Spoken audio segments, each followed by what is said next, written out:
Hey yo, what's up? It's Kira again. We got back from Indianapolis. We were sophomores in high school by this time, and if you didn't see the previous video, I was in an engine building competition for my school. We went to the national competition in our first year doing it. We competed in our freshman year. We qualified to go to the national competition, and then we went to the national competition in the first half of our sophomore year in December. And that was a lot of fun. First time in Indianapolis, first time seeing big buildings.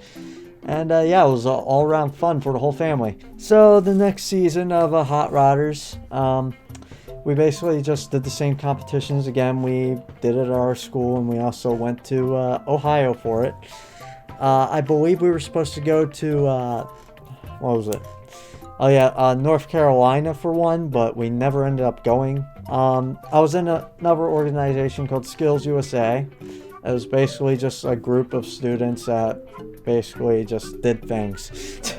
That's basically the best I can describe it. Like, our chapter of Skills USA for our school, because it's a national organization, we just did things. Wasn't big things or anything like that, even though like the whole organization was supposed to promote career and technical education on like a government level, and like try and get more government funding for it, so that way there's more kids who can go into skilled trades. Because right now in trades there's a lot of missing work there. Like, there's a lot more people retiring out of skilled trades than there are people going in, because a lot of people are just lazy to get in. Not many people are interested, and just not enough people with the kind of skill to get in there. And so basically the whole organization was to advocate that and try and get more young people to be in career and technical education to get onto the workforce. So it was kind of a big deal on the national scale. Bigger, it was technically a bigger deal than Hot Rodders, even though I liked Hot Rodders much more. I somehow got elected my chapter's vice president, so that was interesting, even though I didn't really care that much. I just did it for the lulz. I was vice president of my class officer thingy, like basically student council. Which I didn't really do anything in that either. I was just kind of there. But yeah, like I said, not the other stuff I did was not really that interesting. The event was called WLTI, Washington Leadership Training Institute. It was basically held at Hamilton Inn or something like that. And basically, parts of it were like going out to Arlington Cemetery. We got to see the changing of the guard at Arlington Cemetery at the Tomb of the Unknown, which that was cool to watch. Another part of it where we went into this U.S. Capitol and took a tour and got to sit down in the chambers of Congress and stuff like that. That was boring, but the guards were really cool. Like, the guards were honestly the highlight. Yeah, the most interesting part was just seeing the monuments in the museum, which on my other school trips to DC, that's all I did. But I'm not going to go into that right now because I'm just speed running through my sophomore and the junior year. This happened in between the Ohio competition, the second Ohio competition, and the Las Vegas competition, which I'll get to that in a second after I'm done with this. Yeah, that was fun. My roommate brought in some things. Let's just say contraband. Hey, if you know, you know. If you don't know, you don't need to know.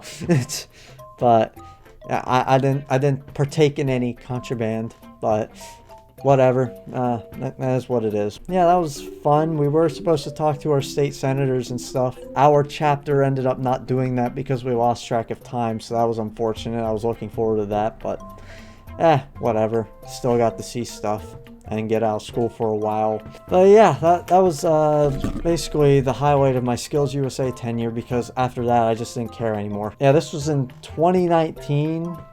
These next competitions happened, so okay, yeah, the first round competitions was 2018. I started my freshman year in 2017, and now we're in 2019, in the second half of my sophomore year into the first half of my junior year. Ohio, we just kind of did what we did before. We kind of knew more what we were doing. We were more experienced. I don't remember if we qualified for nationals at our school competition. I don't think my team did. We did qualify again in Ohio, so that was good. We ended up winning the Ohio competition, by the way. We got first place, so that was cool. And this was also like on my birthday too this time. It wasn't like a day before or after. We didn't actually go to Indianapolis again. We went to Las Vegas this time. It was about a 6-hour flight, I think it was. I'd never been on a plane before, so I was terrified and scared straight of it. But yeah, I just got to see some nice sights. I took some pictures on my potato phone that I had at the time. But I got some decent pictures out of it. Got some clouds over the Great Lakes and all that. Because we went from the East Coast to the West Coast, basically. The first time I ever did that. It was an experience, alright, but... yeah, this was in November. So, November in like the northern part of the East Coast, it's usually pretty cold. I remember when we drove down to the airport, it was actually snowing. And then when we actually landed in Las Vegas, because that was the whole experience in itself. Yeah, after all the turbulence over the Rocky Mountains and that, and seeing the Hoover Dam, and just seeing nothing but desert for the past hour, we landed in Las Vegas, and we stepped out of the plane. It was like 80 degrees out, and it was just like, we went from this really cold, snowing climate to this really dry, arid desert environment where it was like 80 degrees. So it was a huge shift, as well as the jet lag, which surprisingly the jet lag didn't hit me that bad from what I remember. But yeah, it was definitely a huge change in climate and just environment. Like, it was like almost like a shell shock for me. I was just like in disbelief, just like, deserts actually exist? I thought it was only like rain and forests and snow and potholes. You can imagine us kids going from a very cold, wet environment to a very dry and hot environment. Yeah, nosebleeds on that trip were very plentiful. Our hotel was actually located inside of a casino there. The whole place smelled like smoke, and me with like my own breathing problems, I don't know if I have asthma or not. I was never diagnosed, so I'm not going to claim I have something I don't have. But I definitely do have some sort of respiratory thing. So like, it was screwing my respiratory system bad. Yeah, the competition itself, it was at the SEMA convention. It was the largest automotive trade show in the nation. A lot of celebrities within the industry showed up, like Richard Rawlings, I think it was. Jay Leno was there. A bunch of NASCAR drivers were there, including Joey Logano, which at the time was the NASCAR Cup champion. John Hennessy, who is owner of Hennessy Motorsports. Richard Petty, one of the greatest NASCAR drivers of all time, was there. Mario Andretti was there.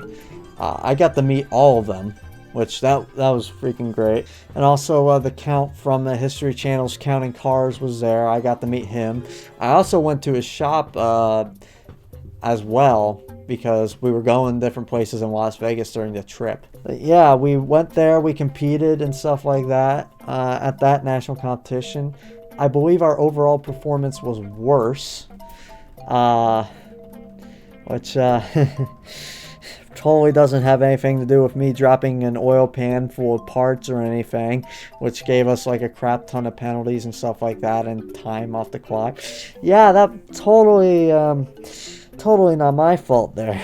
Yeah, I got a crap ton more stickers and a crap ton more stuff. I got to actually sit in the Flex Glue buggy. Yes, Flex Seal had a huge booth there, and they had the boat that was sawed in half. They had the freaking Flex Glue buggy. Yeah, they were giving out free samples of a Flex Glue. And yes, I still kept the packet.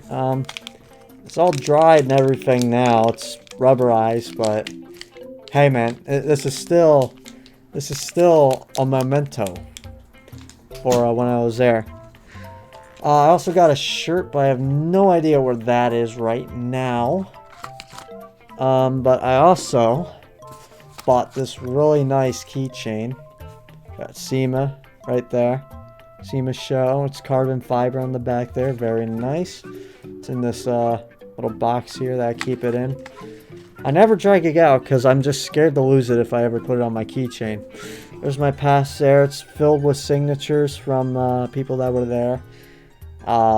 Famous people in the industry. There's more signatures on the back there. I got this thing freaking filled, dude. Yeah, there's John Hennessy. Like, the only one I remember is like John Hennessy's signature right here. Because I got to talk to him for a while. That was really nice. It was either right before or after we talked. He unveiled a brand new, like, I think it was like a 6x6 Jeep Gladiator, or it was either that one or the Chevy Silverado. I forget, but he was unveiling like a new car that his company was making. So that was pretty neat. So I like to call this the PP ticket. Got the PP ticket here. This was when our group went to the Hoover Dam. We got to walk on the Hoover Dam, like got to take a tour inside there, got to see some of the power generators, and just got a little bit of the history of it, like when it was built during the Great Depression and all that. That was very nice. Very nice views also. So like this was right on, like, I believe the Arizona border, I believe. So like there was border patrol and stuff, like doing like checking and everything. So I believe this was like before we realized there was actually border security there. But we were in these two white Chevy vans, and we were driving together, right? Because there was two of them. Two of the technical teachers were with us. The windows were basically blacked out, so it was hard to see in there. So that was suspicious enough, all right? But we thought it would be a funny idea to start shaking the van back and forth. So when border security saw that, they had us pull over to the side and had to search our van if we had any illegal contraband. Because they just saw us shaking and shit. I don't know if they thought like we were doing human trafficking or like what was going on. That was freaking hilarious. So then after they made sure everything was good, we talked to border security for a while. We had a few laughs. Like, border security was also pretty cool. Like, the guy who was checking us out and everything, he was a really cool guy. Like, and yeah, that was before we went to Hoover Dam, when, like, on our way to there. If you know anything about Las Vegas, you might have heard of the Fremont Light Show, which basically, there's a street in Las Vegas called Fremont Street, I believe it's called. And over top the entire street, like, there's like this huge, like, I don't know what you call it. It's like a roof or something of just like neon lights and stuff, or just like LEDs, I mean.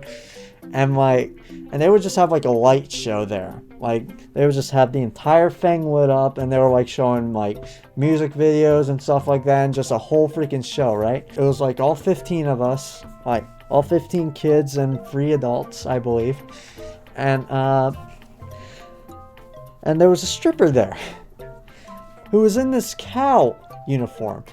And it wasn't just like a bra or panties. No. It was a onesie. It was just like a long sleeve, like full on freaking PJ onesie type deal. And it had like a button up here for like the breasts and stuff like that. And like she was just dancing like right across the street from us. And we were all like, I don't think there's like a single one of us who was like under, like over 18. Like maybe at 18, but like, there's probably only like 1 or 2 of us that were at 18, if any. But yeah, we were pretty much all underage, and there was a stripper just stripping. I didn't want to look at her. If you saw this woman, you would not want to look. It was not good. Like, she was flashing her boobs at us and everything. And the teacher saw this, and they were trying to get us to stop because some of us were encouraging her. I was looking away. The other guys kept encouraging her to keep doing stuff, and she kept doing stuff. One of our technical teachers turned around to us as we were walking away, and he was just like, "Wasn't that utterly amazing, guys?"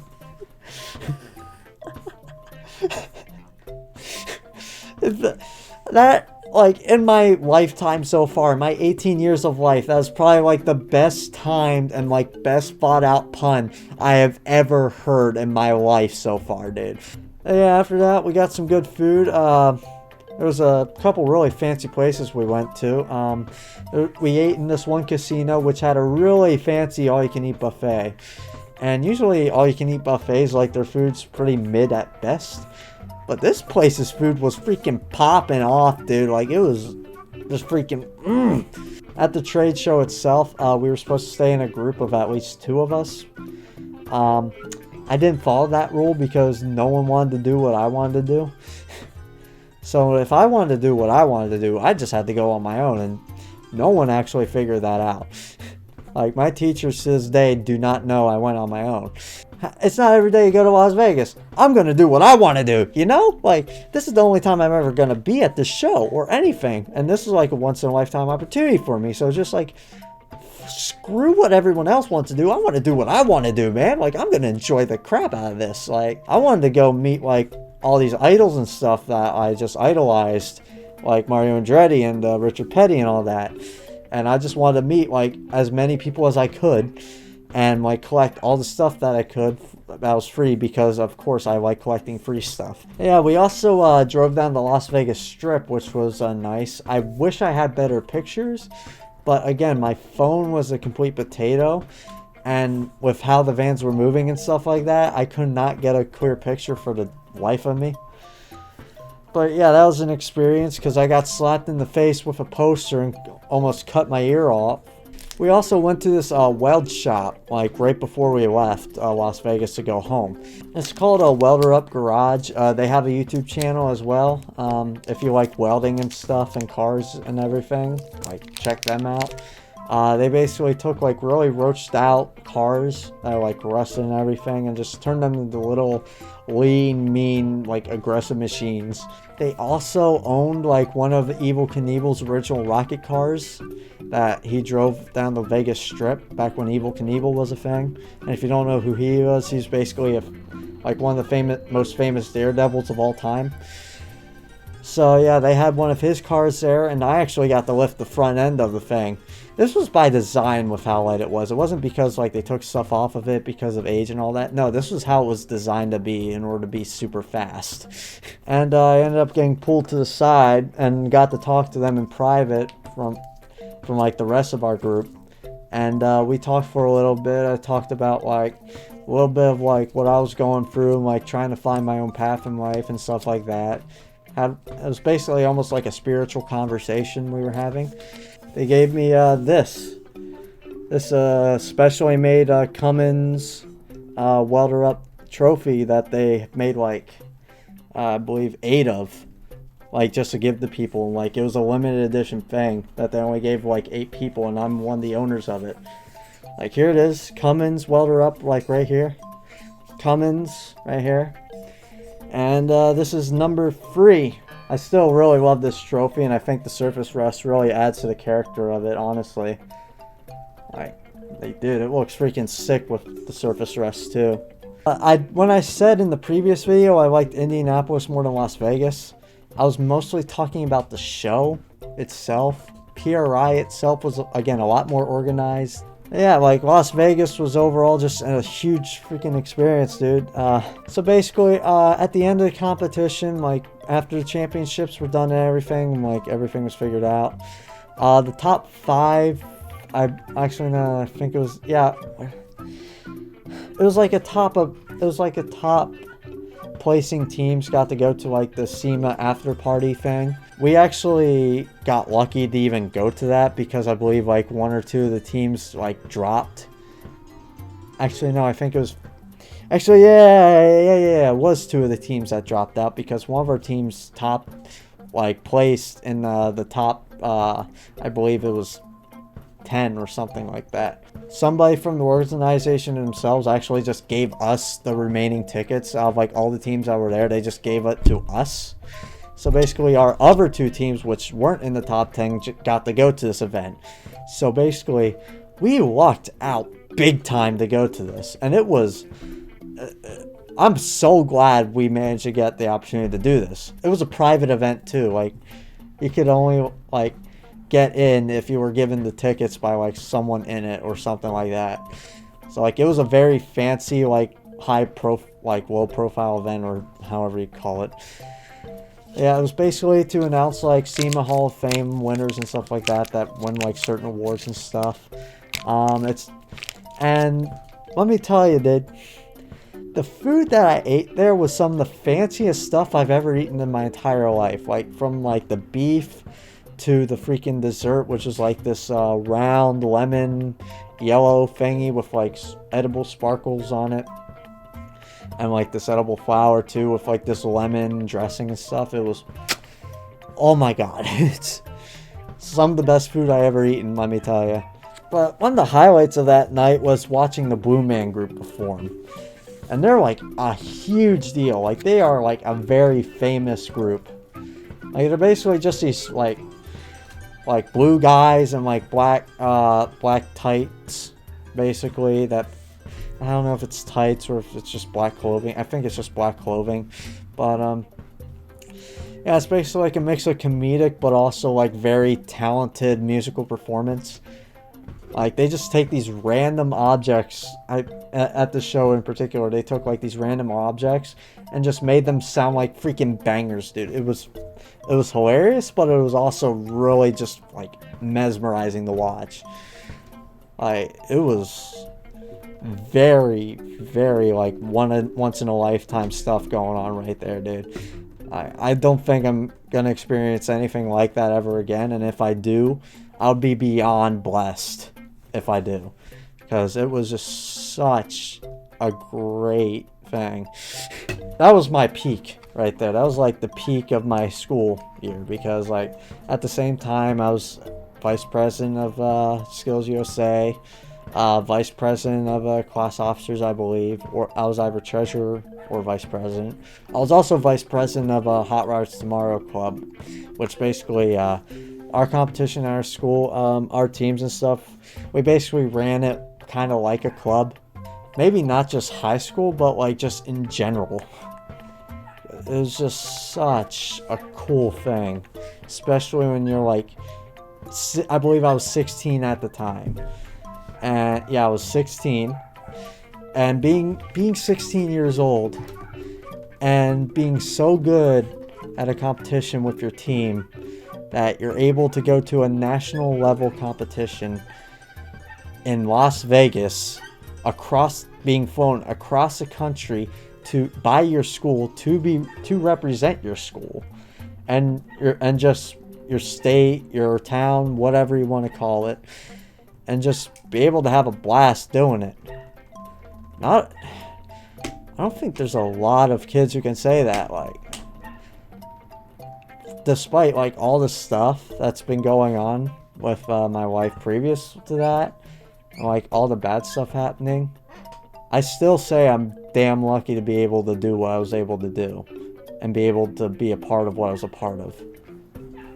Because despite all the bad stuff that's happened in my life and stuff like that, it's always the positive stuff like that just keeps me going.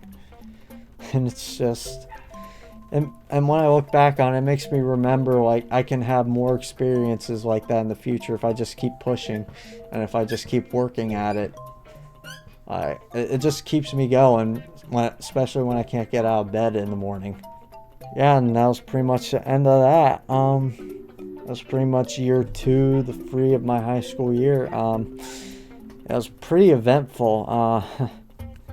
A lot of stuff happened. I also got to meet my best friend too, which I'm living at his place right now because I had to get out of my parents for reasons that I might talk about later. I don't know if I'm quite comfortable with talking about that yet. I hope you guys enjoyed that second part of that. I'll probably do more story stuff. Like just share more experiences and stuff like that. Just go on rants and stuff and just talk in front of the camera to you guys and just chill, you know? And yeah, until whenever the heck next video I make is, or what it'll be, all I can say is just see you guys later in the next one. Subscribe and watch my other videos if you haven't already. But yeah, this dog keeps barking in the background, but I don't care. See you and take care, boys and gals, and just everyone. Well, I don't know where I was going with that.